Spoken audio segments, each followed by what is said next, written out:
whispered, "I'm ready tonight." And the millionaire couldn't resist. Hello everyone. Before we begin today's story, I have a small favor to ask. Please hit subscribe and turn on the notification bell so you never miss our channel's new videos.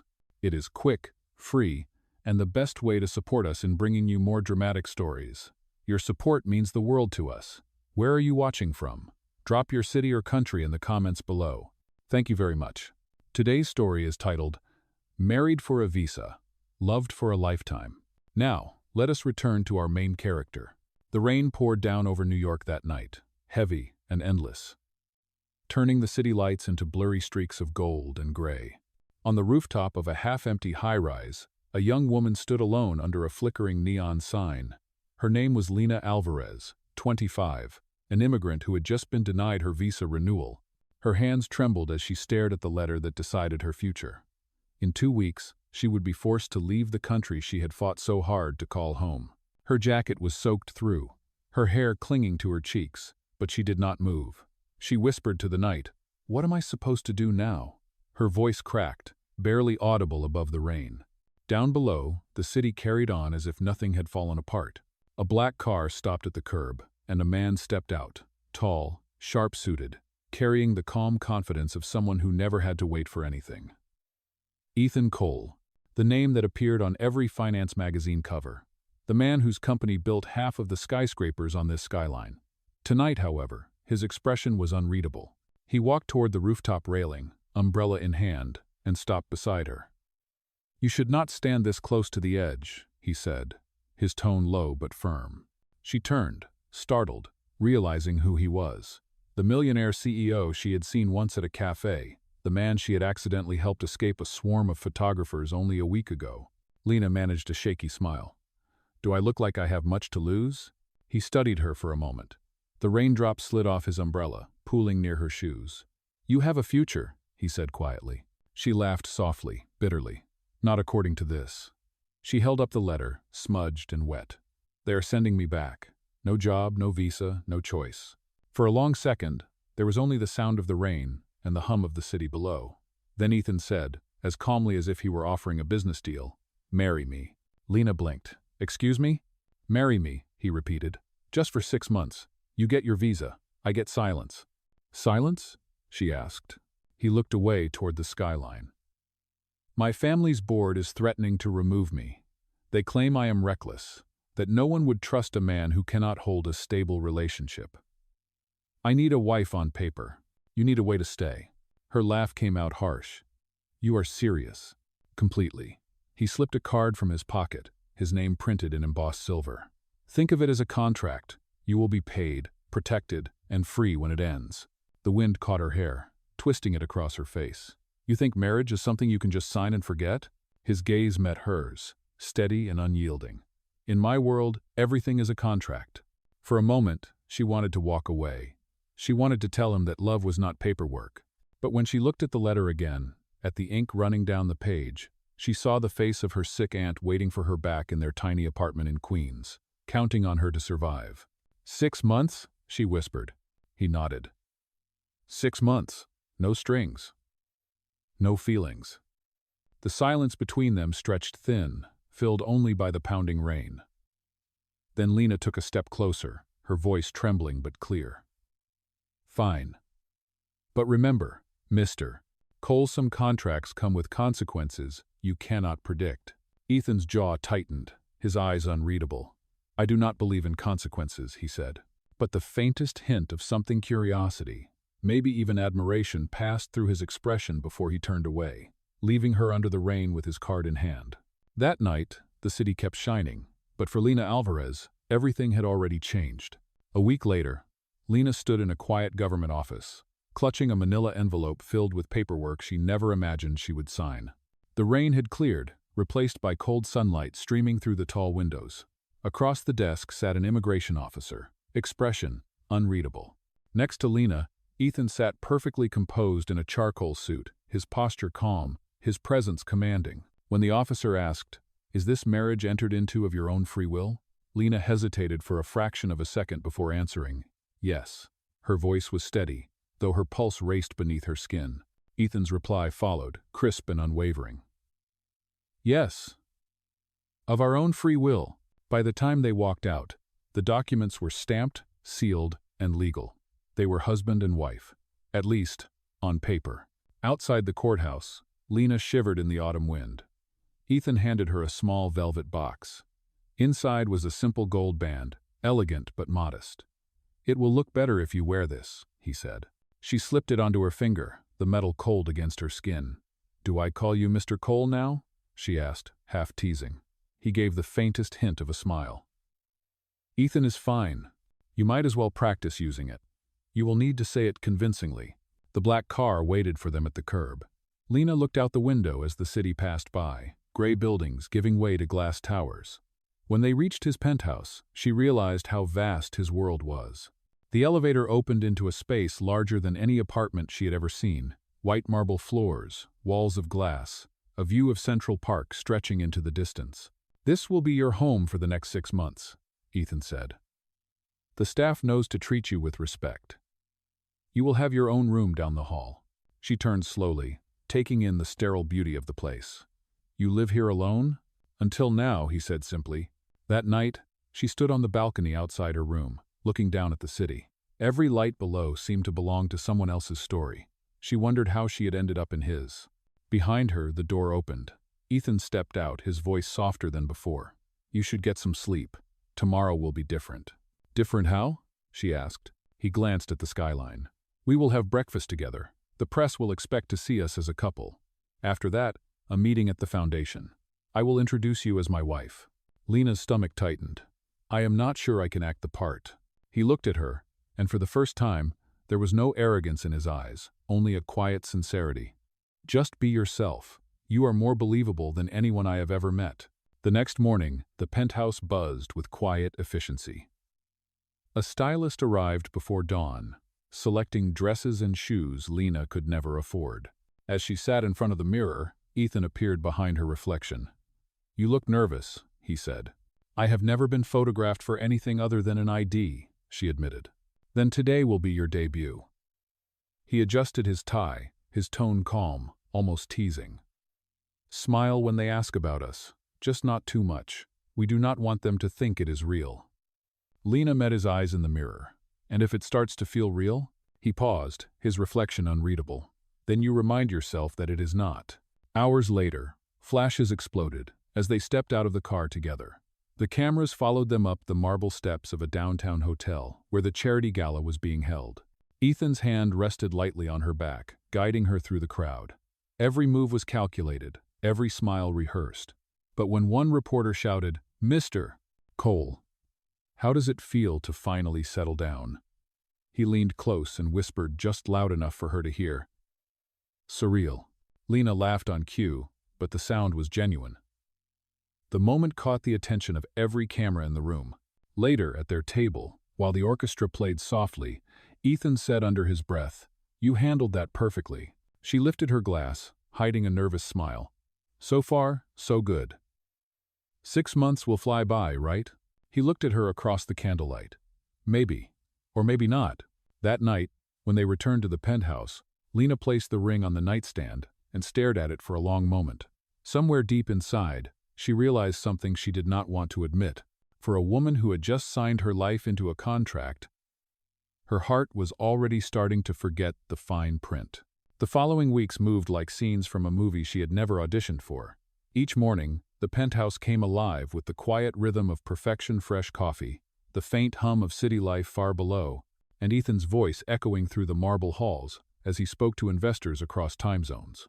Lena kept her distance, unsure where she belonged in this world of glass and silence. One evening, a knock sounded on her door. Ethan entered, holding a slim folder.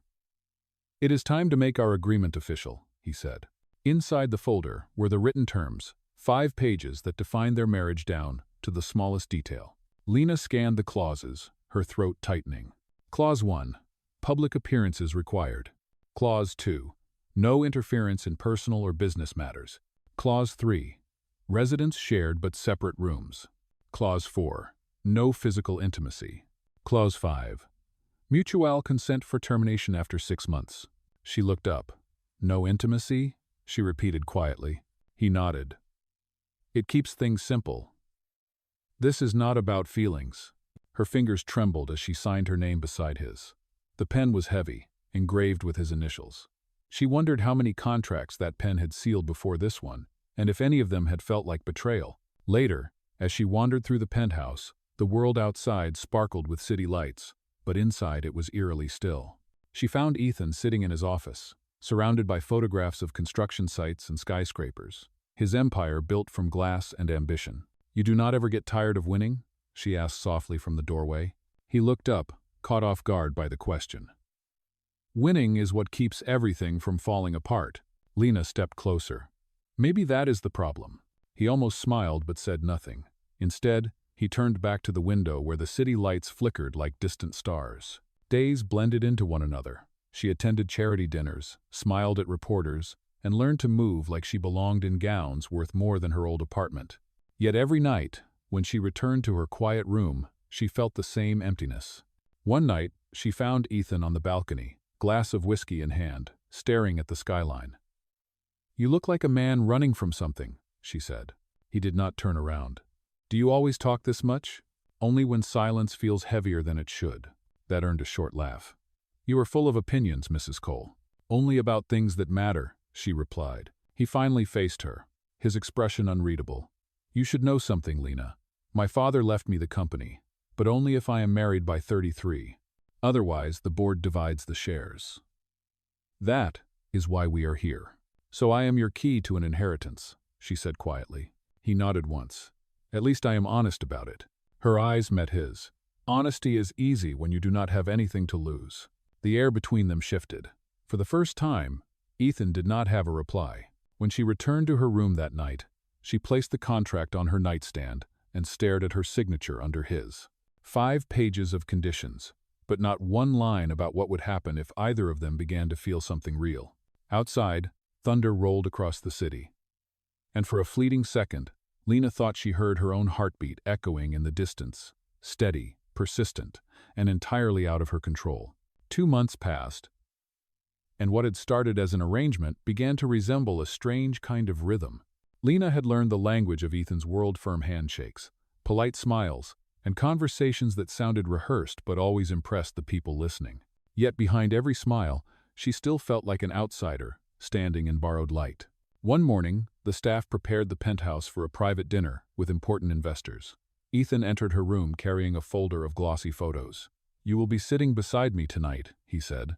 "The investors prefer to see stability. You are part of that image." Lena nodded, adjusting the simple necklace she wore every day. "You mean I am part of the performance?" He paused. "You are not just a performance, Lena. You make people believe what they see." That evening, under the soft glow of chandeliers, she followed his lead through a room full of powerful faces. Every time someone complimented her grace or her accent, Ethan watched with a quiet pride he never admitted. When one of the guests made a dismissive joke about immigrants marrying up, Lena froze. Before she could react, Ethan's voice cut sharply through the laughter. "Careful," he said. "You are talking about my wife." The room fell silent. Later, in the car, Lena stared out at the rain streaking the windows. "You did not have to defend me," she murmured. "Yes, I did," he said simply. "They needed to remember you are not their punchline." Something changed after that. Ethan started including her in meetings, asking her opinion about foundation projects. She surprised him with her insight, her empathy, and the way she talked about people instead of profit. "You see things I overlook," he admitted one afternoon. "Maybe that is why I hired you as my conscience." Her laugh was soft. "I thought I was your wife." "Sometimes those words mean the same thing," he replied. The next day, a stylist arrived to prepare her for another gala, this one hosted by Ethan's company, to celebrate a charity merger. The theme was New Beginnings. As she looked at herself in the mirror, wearing a silver gown that shimmered like moonlight, she barely recognized the woman staring back. When they entered the ballroom, flashbulbs lit up. The cameras followed every step they took. The world saw perfection, the billionaire and his elegant wife, all smiles and poise. But Lena's heart pounded with nerves. Halfway through dinner, a reporter approached their table. "Mrs. Cole," he asked, "how does it feel to be married to one of the most desired bachelors in New York?" Lena hesitated, aware that every lens was on her. Then she smiled, calm but sincere. It feels normal. He snores, forgets breakfast, and argues about coffee. Fame does not change that.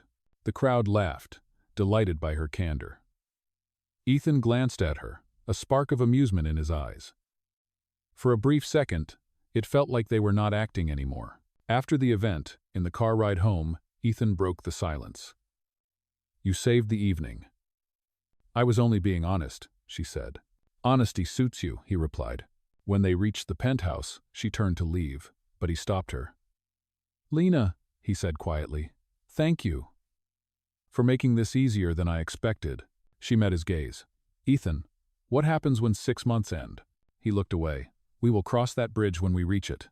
As she walked down the hallway to her room, her heart ached at the uncertainty in his voice. For the first time, she realized the line between contract and connection had already started to blur, and neither of them knew how to stop it. By the 3rd month, the line between reality and performance had nearly vanished. The tabloids called them the city's golden couple, and every photograph made them look effortlessly in love. But behind the glamour, Lena felt the weight of pretending. Every morning, she told herself it was just 6 months. Yet every night, when Ethan's shadow crossed her doorway or his voice softened as he said goodnight, something inside her forgot the countdown. One cold Friday evening, Ethan came home earlier than usual. He found Lena in the kitchen, flour on her hands, attempting to bake something that looked more like a disaster than dessert. "I did not know you could cook," he said, leaning against the counter. "I cannot," she admitted, laughing nervously. "I was just trying to make something from my childhood. My aunt used to bake this when we had nothing but hope for dinner." He smiled faintly. "That might be the most honest recipe I have ever heard." When the oven beeped, smoke poured out. Lena fanned the air, laughing helplessly, and Ethan joined her. For a few moments, the penthouse did not feel like a mansion. It felt like a home. Later, they shared coffee on the balcony, watching the city glow below. The air was cold, and Lena rubbed her arms. Without a word, Ethan draped his coat around her shoulders. She looked up, startled. "Thank you," she said softly. "You do not have to thank me," he replied. "You are my wife. At least that is what the world believes." She smiled sadly. "Sometimes I wish it did not have to be a lie." Ethan turned toward her, the city lights reflecting in his eyes. Maybe lies only become dangerous when we start believing them. Their eyes held for a moment longer than either of them intended. Then Ethan stepped back, breaking the silence. "Get some rest. Tomorrow we have the foundation event." The next day's gala was brighter, louder, and far more crowded than the last. Lena followed Ethan through a maze of cameras and champagne glasses. Halfway through the evening, a wealthy donor cornered her with a smirk.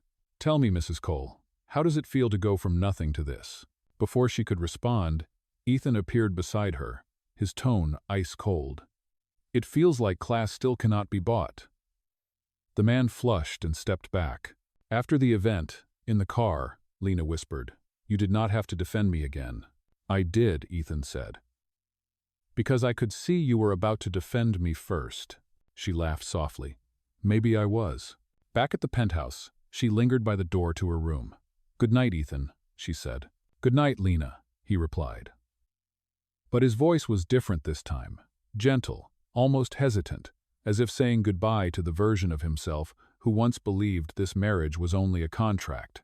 When the door closed between them, both stood in silence on opposite sides of it, hearts beating to the same quiet truth neither dared to speak. The following week began with gray skies and an uneasy silence that lingered in the penthouse like a shadow. The city below carried on with its usual rhythm, but inside, everything between Lena and Ethan had shifted. They spoke less, not out of anger, but because every word now seemed to carry more weight than it should. On Tuesday evening, Ethan returned home later than usual. Lena was in the living room, curled on the couch with a book she had not been able to focus on for hours. He placed his briefcase down and loosened his tie. "You waited up," he said quietly. "I could not sleep," she admitted. "It is strange being in a house so big and still hearing nothing." He smiled faintly, exhaustion in his eyes. "Silence used to be my peace.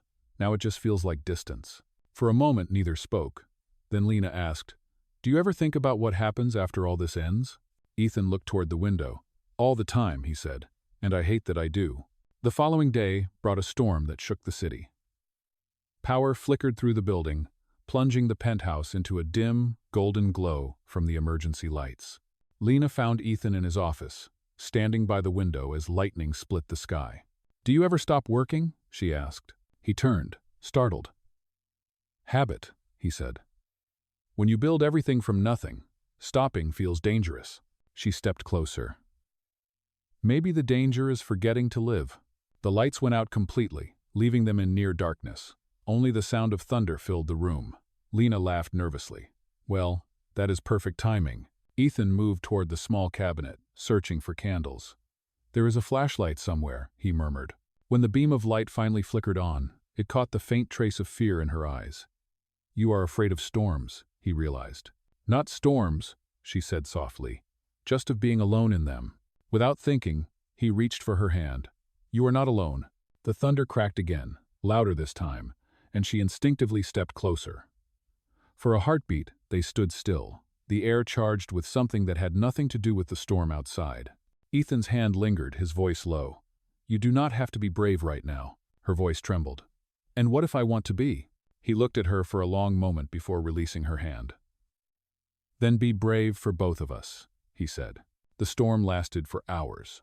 When the power finally returned, they were sitting side by side on the couch, two untouched cups of coffee growing cold between them. Neither spoke about what had happened, but the silence was no longer empty. It was alive, heavy with everything they were not ready to admit. The next morning, sunlight broke through the windows as if the storm had never happened. Ethan found Lena in the kitchen, her hair tied loosely, humming quietly while making coffee. He watched her for a moment before saying, "You look different today." She turned, smiling. "Maybe I finally slept." "Maybe," he said, though what he really meant was that she looked at peace. As she poured 2 cups and handed him one, their fingers brushed. The touch was brief, accidental, but both of them froze. The air shifted again. Lena tried to laugh it off. "Careful, Mr. Cole, that almost felt real." Ethan's eyes met hers. "Maybe it is." For the first time since their contract began, neither of them pretended to believe otherwise. The storm had passed, but the calm that followed was deceptive. For a few days, everything seemed lighter. Ethan and Lena shared breakfast in the kitchen, small talk replacing silence, laughter slipping through moments that once felt cold. It almost felt normal, almost too good to last. But comfort rarely stays long in a house built on secrets. One Friday morning, Ethan left early for a board meeting. Lena, cleaning the office later that day, noticed a file left half open on his desk. She did not mean to look, but one line caught her attention, her name, printed in bold above the words, "Marriage Contract Review, Termination Clause." Her chest tightened. The document was dated for the end of the following week. She froze, reading the rest. The contract would be reviewed by his legal team before automatic dissolution. It was all business, emotionless, and precise. Yet what broke her was the small handwritten note beside Ethan's signature. "Do not extend." Her hands trembled. The warmth of the past few weeks suddenly felt like a mirage. Everything, the dinners, the laughter, the storm, had it all been nothing but convenience until the end? When Ethan returned that evening, she was distant. He noticed instantly. "You are quiet," he said as they sat for dinner. "Am I?" she asked, her tone calm but detached. "Maybe silence is easier than pretending." He frowned. "What does that mean?" She looked at him, eyes shining but steady. "It means I found the contract. The one that says you plan to end this next week." Ethan's fork stilled midair. "Lena, it is not what you think." "Then tell me what it is," she said sharply. "Tell me this was not just another deal you wanted to close." He set his fork down slowly. "The board has been pressuring me. They think this marriage served its purpose. Ending it was supposed to protect you from more publicity." Her laugh was soft but full of disbelief. "Protect me? Or protect your reputation?" He hesitated, and that single pause told her everything. "I never meant to hurt you," he said quietly. "But you did," she whispered. "Because I started believing this was real." She stood from the table, her chair scraping against the floor. "You said I would be free when this ended. I just did not realize freedom would feel like this." He rose too, reaching out, but she stepped back. "Lena." "Do not," she interrupted, her voice trembling. "Do not say my name like that unless you mean it." The next morning, she was gone. Her closet was empty, her ring left on the counter beside his untouched coffee cup. The penthouse felt enormous again, echoing with the absence of her laughter. Ethan searched for her for hours before finally finding a note taped to the refrigerator. "Thank you for giving me a reason to believe, even if it was temporary." That night, he stood on the balcony, the city lights blurring before his eyes. For the first time, the silence he had once called peace felt unbearable. He realized that in a world where everything could be bought or negotiated, he had finally found something priceless and lost it because he had treated it like a contract. Below the skyline, the city pulsed with life, indifferent to his heartbreak. Ethan whispered into the night, 6 months was not enough. 3 weeks passed. The city moved on, but Ethan did not. His mornings began with coffee that went cold on his desk. His nights ended on the balcony where he used to find her watching the skyline. The papers called him New York's untouchable bachelor, again, yet every headline felt like an accusation. The man who once measured success by profit now lived surrounded by everything except peace. Across town, Lena worked quietly at a small community library. The noise of the city faded there, replaced by the sound of turning pages and the gentle laughter of children reading. It was simple, calm, and safe, everything her life had not been for months. But sometimes, when the door opened and a tall shadow crossed the light, her heart still raced, expecting him to walk in. He never did. Then one afternoon, as she was closing up, a woman in a tailored suit approached her. "Mrs. Cole?" she asked softly. "My name is Grace. I am from the Cole Foundation." Lena froze. "I am not Mrs. Cole anymore." The woman smiled kindly. "Maybe not in name, but in impact. Ethan Cole has dedicated the foundation's next project to you. It is called the Faith Program. It supports immigrants who want to rebuild their lives." Lena's breath caught. "He did that?" Grace nodded. "He insisted the name came from someone who taught him what faith really means." That night, Lena sat alone in her small apartment, staring at the business card Grace had left on the table. She turned it over, tracing the embossed logo with her thumb. Something inside her began to stir a mix of anger, sadness, and something she was afraid to call hope. Meanwhile, at the Coltech annual gala, Ethan stood before hundreds of investors and reporters. The hall glittered with chandeliers and the sound of soft applause. He adjusted the microphone, his usually confident tone replaced by quiet sincerity. "This year," he began, "the Cole Foundation will expand its work beyond business. For too long, I believed strength was measured by control. I was wrong. Real strength is the courage to care." The crowd murmured, intrigued. Ethan continued, "There was someone who reminded me of that. Someone who gave when she had nothing, who showed me that love cannot be negotiated like a contract." The giant screen behind him lit up with a single photo. Lena, smiling shyly at a community event months ago. Gasps rippled through the audience. Ethan's voice steadied. "Lena Alvarez taught me that kindness is not weakness, it is power. Tonight, I dedicate this program and everything that comes after to her." Applause erupted. Cameras flashed.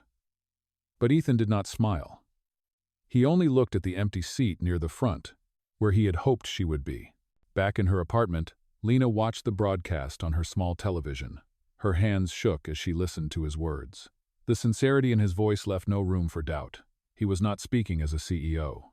He was speaking as a man who finally understood what he had lost. When the program ended, she turned off the screen and sat in the quiet. The city hummed outside, alive and restless. For the first time in weeks, Lena felt the weight in her chest begin to lift. Maybe forgiveness was not impossible. Maybe their story was not over. She looked at the clock. Tomorrow was the anniversary of the day she had signed that fateful contract. She whispered into the night, "Maybe it is time to start again."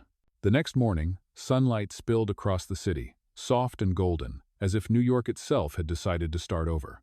Lena stood outside the grand glass doors of the Cole Foundation, clutching the invitation she had received the night before. At the bottom of the letter, written in Ethan's unmistakable handwriting, were 5 simple words. "Please come home if you can." Her hands trembled as she pushed the door open. The lobby buzzed with quiet activity, volunteers moving boxes labeled Faith Program. On the far side of the hall stood Ethan, talking to a group of donors. He turned at the sound of her footsteps, and for a heartbeat, the world around them disappeared. "Lena," he said, almost a whisper. She took a slow breath. "I saw your speech. I meant every word, he replied. But I should have said them to you first. She nodded, unsure whether to smile or cry. You built all this. You did not have to. I did, he said softly, because every brick of this foundation exists because of you. You showed me that real love is not written into contracts, it is lived. The volunteers passed by carrying boxes, their laughter echoing through the lobby. Ethan reached into his pocket and pulled out something small. It was her wedding ring, the one she had left on the counter weeks ago. I kept it, he said, not as proof of a deal, but as a reminder of the day I met the only person who ever challenged me to be human. Lena looked at the ring glinting in the morning light.